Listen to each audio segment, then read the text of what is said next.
All right, so let's talk about this late night post that went viral from Donald Trump. This brother is, check this out. How bad is Seth Meyers on NBC? A network run by a truly bad group of people. Remember, they also run MSDNC. I got stuck watching Marble Mouth Meyers the other night, the first time in months. And every time I watch this moron, I feel an obligation to say how dumb and untalented he is. Trump, bruh, somebody need to go give Trump a hug, bro. Because listen, his poor little assistant, because you know his assistant types all this stuff up, and he just be like, type this, type that he's dumb, type that I got stuck watching Marble Mouth Meyers the other night, the first time in months. And every time I watch this moron, I feel an obligation to say how dumb and untalented he is. Merely a slot filler for the scum that runs Comcast. This dude just give people the business for no reason. All right, let's go. It is for a reason. They deserve it. They deserve it.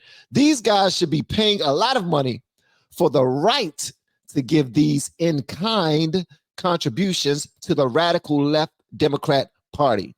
These are not shows or entertainment. They are simply political hits 100% of the time.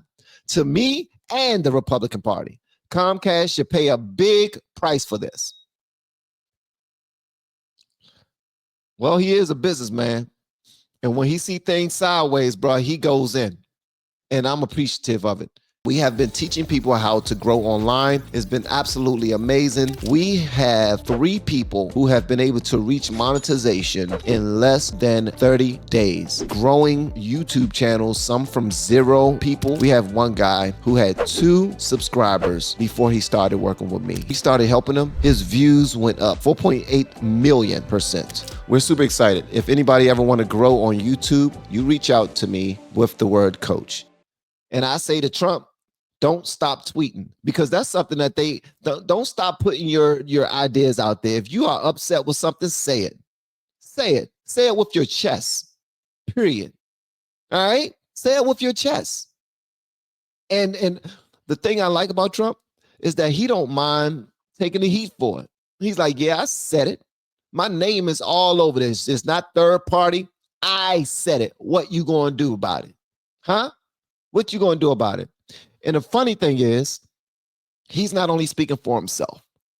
That's the really good part about it. He's not speaking just for himself. You know what I mean? He's speaking for all of the people who voted him back into office, the red wave that happened that they didn't think was going to happen. They laughed and giggled, and they thought it was hilarious in 2016, saying he'll never be president. Boom, he became president. And then right after he became president, it was Operation Get Rid of Donald. It was Operation Get Rid of Him, period.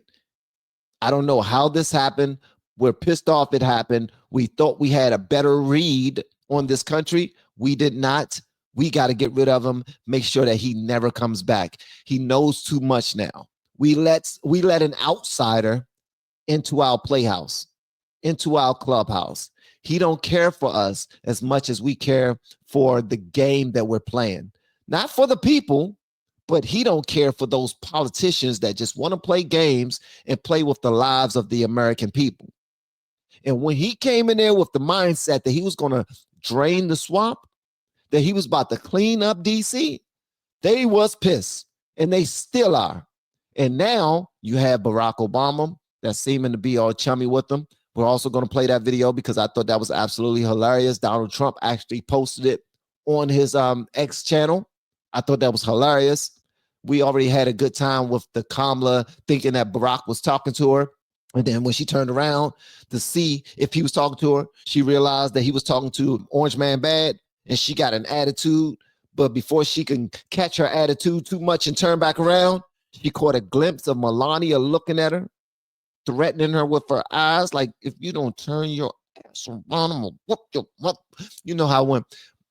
I don't know if y'all parents used to do this, but when a black kid is in the store with his parents, and that's the only time it's like, don't you ask for nothing. I ain't spending my money.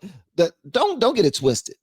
There is a lot of correction, a lot of ass whipping in black households. I'm not saying that they don't raise them. It's just that the way the things that we show importance to does not resonate when it's time for our children to go out into the world.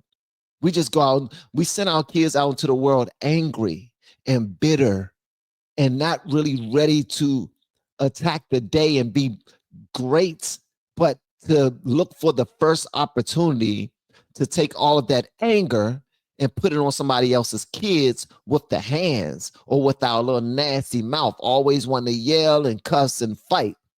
At some point, we got to fix that. We got to love them more. We got to hug them more. We got to kiss our men. We got to kiss our sons in the forehead and hug them and show them ain't nothing wrong with some masculine love. It don't have to be gay. It's not gay, son. All right. I'm showing my son love so that he can show other people love from a masculine place. You ain't always got to threaten and hit. It's different ways to do it. All right, y'all didn't ask for all that. But shout out to Trump for always being truthful in the way that he moved forward. And they call him the biggest liar. I will say this. He's a politician. The politician part of him, I don't trust. I'm just keeping it a buck. I don't trust politicians because they do have to wheel and deal. They do have to give something to their special interest groups, the people that put a whole lot of money into them, the people that put a lot of time into their campaign. They do promise things to them and positions to them. And when you start bringing on other personalities and people with agendas, the person you voted for, you're going to start to see things changing because they have to appease them in some way, shape, or form. But the thing that I appreciate most about Trump versus Biden is that Trump puts it out there on the line. He puts it all out there. And plus, he don't allow these big money people that he's dealing with to tell him what to do. You can give Trump $100 billion and he'll still tell you, yo, this is what I want done. As a matter of fact, that $100 billion wasn't enough. Give me $200 billion. And he'll say it with a straight face and you'll think he's playing. You'll look at him and the dude not joking. That to me says that he's more of a man than the people that we currently have in the White House. And I like that. I trust that more.